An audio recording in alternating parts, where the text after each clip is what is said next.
Hablar de fibrosis hepática hace unos años era muy sencillo porque cuando empezamos el estudio de la fibrosis hepática hace ya varias décadas, era tan sencillo como que los enfermos cirróticos los dividíamos en tres, o sea, el enfermo que era cirrótico por alcohol, el enfermo que era cirrótico por hepatitis y el enfermo que no sabíamos por qué y que era el cirrosis criptogénica. Era muy sencillo. Y luego el estudio de la fibrosis era todavía más sencillo porque pensábamos en dos cosas nada más. Pensábamos en síntesis de colágena o en degradación de colágena. Y ahí se acababa todo el concepto de fibrosis. Con los años hemos ido desarrollando y hemos ido aprendiendo muchas cosas alrededor de fibrosis. Ahora sabemos que la fibrosis es la etapa prácticamente progresiva y terminal de la mayor parte de los agentes etiológicos, no importa cuál sea, acaba produciendo fibrosis y se vuelve crónico y acaba produciendo cirrosis o carcinoma hepatocelular. Y entonces, en ese proceso hemos ido aprendiendo una serie de cosas. Yo voy a tratar de resumir, es mucho lo que hay en relación a la investigación en fibrosis y además trataré de mencionar algunos conceptos nuevos que inciden en el campo de la fibrosis, pero que además seguramente van a incidir de manera distinta en muchas de las enfermedades que ustedes acaban de escuchar. Baste nada más decir que el doctor Montaño decía hace unos momentos que la sarcopenia es distinta en el género femenino que en el género masculino, y yo les mostraré también que la fibrosis es distinta dependiendo del género. Aquí trato de resumir lo que sucede en el tejido normal y lo que sucede en el tejido fibroso. Y están puestos algunos de los componentes que conocemos. Conocemos el hecho de que tenemos la membrana basal, que juega un papel importante. Tenemos la matriz extracelular, que juega otro papel muy importante. Aprendemos que hay distintas células que participan en el proceso, una de ellas los fibroblastos, y hablaré dentro de unos momentos más de las células. Y tenemos dentro de la matriz extracelular colágena, elastina, proteoglicanos. Eso es en un tejido completamente normal.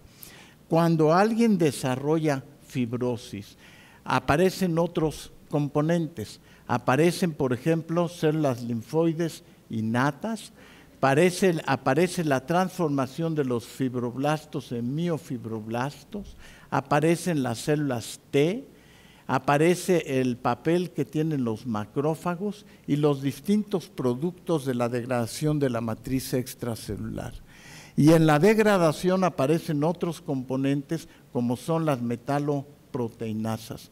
Entonces, todo eso forma un ambiente completamente distinto entre el tejido normal y el tejido fibroso. Otra parte que hemos también ido aprendiendo con el desarrollo de los años, tenemos la membrana celular, tenemos la colágeno y la matriz extracelular, pero ahora también sabemos que tiene un papel importante en las células epiteliales. Sabemos que si queremos revertir, por ejemplo, la cirrosis hepática, tenemos un componente de angiogénesis, tenemos otros que tienen que ver con los componentes inflamatorios, tenemos una serie de distintos productos que me referiré dentro de unos momentos y que tratan de participar en la activación de miofibroblastos. O sea, se dan cuenta, no es uno solo el componente como antes era muy sencillo, nada más la síntesis y la degradación del tejido colágeno. Pero quizá uno de los hechos fundamentales que hemos ido aprendiendo con los años es cómo un fibroblasto que tenemos en condiciones normales se transforma y se convierte en un miofibroblasto, es decir, y lo repetiré dentro de unos momentos, una célula que acumula vitamina A, tiene una serie de transformaciones y por eso la transdiferenciación, me referiré más adelante, es un papel muy importante. Y en este proceso del paso del fibroblasto al miofibroblasto participa de nuevo mucho la respuesta inmune. Y eso toca distintas patologías, llámese hepatitis, llámese alcohol, llámese hígado graso, llámese hepatitis autoinmune. Y todo ello condiciona el acúmulo de colágeno dentro del hígado. También hemos aprendido que hay varias vías de señalización y efectores, cada uno de ellos tiene un papel importante en la fibrosis hepática y por eso muchas de las terapéuticas se enfocan precisamente a tratar de demostrar en los efectores cuál es el efecto que finalmente tiene sobre la producción del tejido fibroso. Y hasta la fecha no contamos con un agente único que permita tratar la fibrosis hepática. Hemos aprendido las vías, sabemos que hay factores de crecimiento, aquí los tienen mencionados, sabemos que participan señales fibrogénicas, participan distintas quimiosinas, participan, por ejemplo, ahora con el hígado graso, distintas adiposinas y participan también señales neuroendocrinas que están señaladas aquí en la diapositiva. Entonces pueden ver, y por eso decía yo que era antes muy sencillo el abordaje de la fibrosis hepática y ahora es mucho más complicado, pero lo que quiere decir esto es que no todas las fibrosis son iguales y que no todos los padecimientos acaban produciendo cirrosis de la misma manera. Hay varios caminos para llegar al desarrollo de fibrosis. Ahora, uno de los conceptos muy importantes es que la fibrosis hepática tiene el potencial de revertir sin que tenga daño persistente y les voy a mostrar algunos ejemplos. Lo sabemos que sucede, por ejemplo, en hepatitis viral aguda, en la exposición a drogas hepatotóxicas y algunos otros ejemplos que les voy a mostrar. Pero quizá uno de los avances es sí haber comprendido que la fibrosis hepática puede ser reversible y no necesariamente la cirrosis hepática. Aquí tenemos uno de los primeros experimentos que mostraron que la fibrosis podía ser reversible. Cuando le administrábamos tetracloruro de carbono a las ratas, aquí tenemos un hígado normal, el desarrollo de cirrosis y el depósito de tejido fibroso después de darles tetracloruro de carbono y cómo después de la interrupción de la administración del tetracloruro de carbono desaparecen las bandas de fibrosis. Eso fue quizá la primera evidencia y ahí participaron el doctor Pérez Tamayo y el doctor Marcos Rotkin hace muchos años que demostraba que el tejido fibroso podría desaparecer y por lo tanto era susceptible de reversión. Aquí pongo dos conceptos que son muy importantes. Uno, ¿qué es la regresión de fibrosis? La regresión de fibrosis es la resolución de los septos fibrosos dentro de la microestructura hepática. La reversión de la fibrosis quiere decir que además de que se resuelvan los septos fibrosos, haya un regreso a la arquitectura normal. Siempre discutimos de que si quedan algunas bandas muy pequeñas, pero sin embargo el concepto importante en regresión o reversión de fibrosis tiene que ver con el regreso a la arquitectura normal. Aquí les muestro, por ejemplo, en distintos animales de experimentación, cómo va regresando la fibrosis hasta que aparecen bandas muy delgadas y se conserva la arquitectura, por lo menos en animales de experimentación. Un reto muy importante es cómo llevar las observaciones en los animales de experimentación a los humanos. Aquí paso ya a algunos ejemplos de resolución del tejido fibroso en la clínica. Estos hace muchos años, cuando Mauricio hablaba ahorita de hepatitis B, recordamos que quizá el primer tratamiento que tuvimos fue la lamivudina para estos pacientes con hepatitis B. Aquí tenemos un paciente que tenía cirrosis hepática y que de años después de la administración de lamivudina, ustedes pueden ver cómo se logra la desaparición completa del tejido fibroso. Y eso fue una de las primeras evidencias de que se podría revertir no nada más en el animal de experimentación, sino también en el humano. Lo que siguió después fue con el tratamiento de hepatitis C. Con el tratamiento de hepatitis C en los estudios de registro, y esto se ha corroborado después, se lograba que a las 48 semanas los pacientes que alcanzaban respuesta viral sostenida tenían cuando menos una disminución de 2 puntos en la calificación en 18% de los pacientes. Pero si los pacientes se seguían por 240 semanas, por 5 años, hasta 72% de los que alcanzaban respuesta viral sostenida tenían una disminución de 2 grados de la fibrosis. Este es un ejemplo de hepatitis C. Les muestro otro estudio en 201 pacientes que hubo la oportunidad de ver 28 pacientes que tenían cuando menos 2 mediciones de fibrosis por los métodos no invasivos con los que contamos en la actualidad. La edad promedio era 60.7 años, 70% era del sexo género masculino, 25.9 tenían hipertensión arterial, 12.1 tenían diabetes mellitus, 12.1 tenían hiperlipidemia y el índice de masa corporal era de 27.7. Señalo esto porque son muchos los factores que intervienen en la regresión de la cirrosis hepática. En este estudio, 34 pacientes tenían cirrosis hepática y en el 52.9% en 18 hubo mejoría de las fibrosis al cabo de 2.8 años, de bajar cuando menos 2 puntos en la medición. Y en 17, con fibrosis avanzada, hasta 66.7 tenían mejoría de la fibrosis. O sea, el reto, por ejemplo, en hepatitis C es dejar que los pacientes no lleguen a cirrosis hepática, sino que teniendo fibrosis se les pueda tratar y entonces sí lograr una mejoría importante en esos pacientes. Cuando ya tienen cirrosis es otra la historia. Aquí tenemos el hecho que creo que es muy importante y que resume bien lo que sucede en forma sencilla.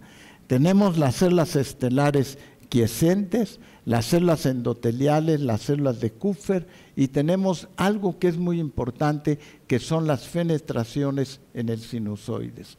Lo que sucede cuando hay daño hepático es que la célula se activa, tanto la célula estelar como la célula de Kupffer, pero un dato muy importante es que se pierden las fenestras y esto resulta también en la acumulación de la matriz extracelular. En forma experimental se ha demostrado que si logramos revertir las fenestras, se logra en animales de experimentación la desaparición del tejido fibroso. Paso entonces a decir nuevos conocimientos tratando de ver cosas que se conocían antes, pero que con los avances tienen una importancia muy significativa. Olvidemos todo lo que viene aquí en la diapositiva y pensemos fundamentalmente en el proceso que lleva a que una célula que acumula vitamina A se vuelva una célula que se activa, pierde la vitamina A y el concepto muy importante es que se diferencia hacia un miofibroblasto. ¿Qué quiere decir ese fenómeno de diferenciación y qué implica en el conocimiento de la biología del tejido fibroso? Y para eso les quiero hablar un poco del dimorfismo por género en el hígado. Por eso decía yo que hace rato que se hablaba de la sarcopenia en relación a la diferencia entre el género masculino y femenino es muy importante. Ahora sabemos que hay muchos genes que se expresan en forma diferenciada en el hígado de hombres y mujeres. No se comporta igual y les voy a mostrar algunos ejemplos de las diferencias que existen por género y que tienen que ver con la producción de tejido fibroso. Aquí en esta diapositiva podemos ver los patrones de expresión que están en mujeres y los patrones que están en hombres. Aquí están la expresión de los genes en género femenino y la expresión de los mismos genes en el hígado de un paciente masculino. Y esto tiene que ver directamente con la posibilidad de regeneración y fibrosis. La pregunta es, ¿tiene esto traducción clínica o no tiene traducción clínica? Y aquí podemos ver algunas de las diferencias que existen por género y que hay muchos trabajos publicados al respecto. Sabemos, por ejemplo, que las ratas femeninas tienen menos tejido fibrótico que las ratas masculinas. Tienen más células de Kupffer expresadas por unidad, por volumen, y tienen mayor hepatocelularidad, incluyendo hepatocitos binucleados expresados por unidad de volumen. ¿Qué traduce eso en la práctica clínica?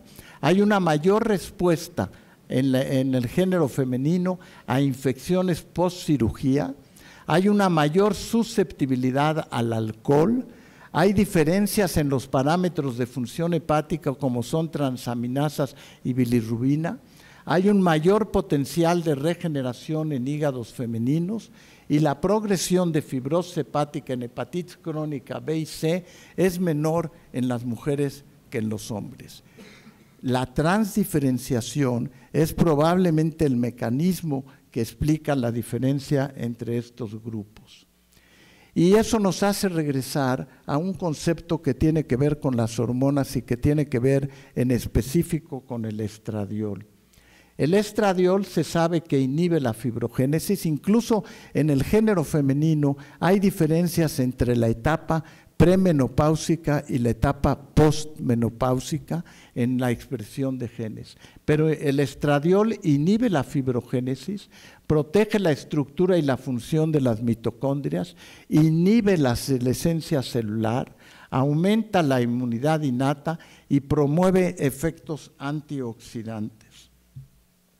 Y eso acaba reduciendo la expresión de procolágena tipo 1 y 3, reduce la expresión de lactina y reduce la proliferación de las células estelares. Entonces, así como Mauricio hablaba de la posibilidad de editar genes, ahora también tenemos que ver con todo ese conocimiento de genes la diferencia por género en el comportamiento.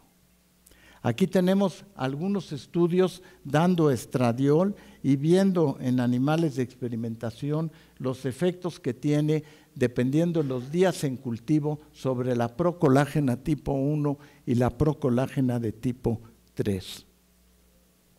Aquí también en este estudio en animales de experimentación vemos la diferencia de algunos de los mirnas que se vuelve muy importante en los RNA, en la expresión, en animales con tetracloruro de carbono.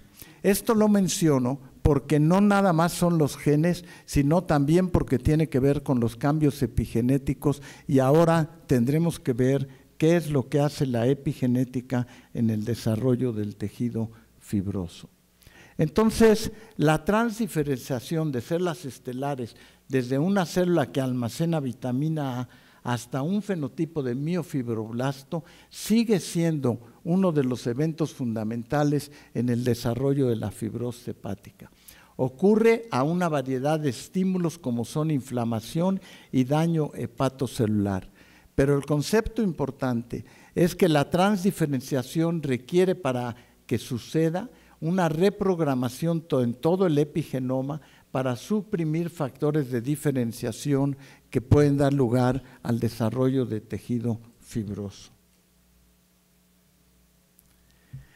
Entonces, ¿qué podemos resumir? Podemos resumir que la fibrosis hepática es un proceso dinámico y que incluso la fibrosis hepática avanzada puede ser reversible.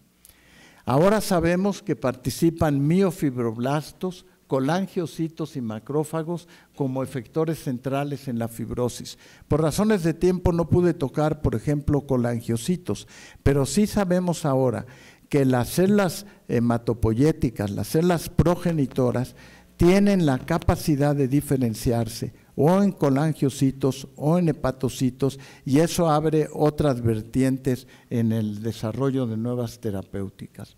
Las proteínas de la matriz extracelular, sus receptores y las proteasas son blancos en donde se están tratando terapias antifibróticas. El problema que tenemos es que no es fácil traducir lo que sucede en el animal de experimentación a llevarlo a condiciones en el humano. Las moléculas pequeñas, las RNA, los oligos antisentido y la entrega de nanopartículas están en estudios clínicos para tratar de ver la posibilidad de revertir la fibrosis. Pero aquí quiero volver a insistir, no todas las fibrosis son iguales y es muy importante, por lo tanto, la diferencia dependiendo de la etiología. Y las pruebas clínicas no invasivas permiten en la actualidad la posibilidad de estudiar mucho mejor la regresión o no del tejido fibroso, y no necesitamos recurrir a las biopsias y tampoco tenemos una mayor oportunidad de hacerlo en un tiempo mucho más corto. Esta es mi última diapositiva.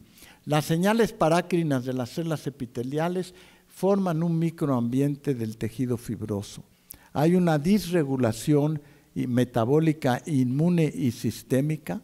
Otro campo que es muy interesante y que podría hablar todo el tiempo de ello tiene que ver con la disbiosis entérica y el papel que tiene. Ahora reconocemos que la disbiosis juega un papel muy importante en los casos de fibrosis que tienen que ver con agente etiológico del alcohol. Hace muchos años pensábamos en el pulque, pero ahora sabemos que la disbiosis es un hecho importante. Los productos virales de hepatitis, la señalización intracelular desregulada, los cambios epigenéticos, la respuesta al estrés celular, todos ellos son blancos para el tratamiento de la fibrosis celular. También hemos aprendido que la senescencia celular, la apoptosis y el aclaramiento por las células inmunes forman parte de mecanismos distintos en la fisiopatología. Antes hablábamos fundamentalmente de necrosis, apoptosis, ahora tenemos nuevos mecanismos. Y la intervención farmacológica depende del tipo de célula y por lo tanto de los medicamentos, que no pueden ser el mismo para todos los tipos de cirrosis. Muchas gracias.